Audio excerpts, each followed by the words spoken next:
ప్రపంచవ్యాప్తంగా చాలా సెంట్రల్ బ్యాంకులు ఇంక్లూడింగ్ మన రిజర్వ్ బ్యాంక్ ఆఫ్ ఇండియా వీళ్ళందరూ కూడా బంగారు నిల్వలు పెంచుకుంటున్నారు.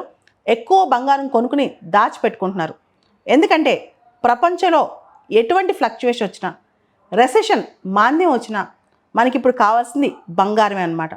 అంతేకాదు ఇన్ఫ్లేషన్ రేట్లు బాగా పెరుగుతున్న టైంలో ఏ ఇన్వెస్ట్మెంట్ బెటరు, దేనిలో పెట్టుబడి పెడితే మనం ఆ పెరిగే రేట్లను తట్టుకోగలమంటే అది బంగారం అని చెప్పి చాలామంది నమ్ముతున్నారు.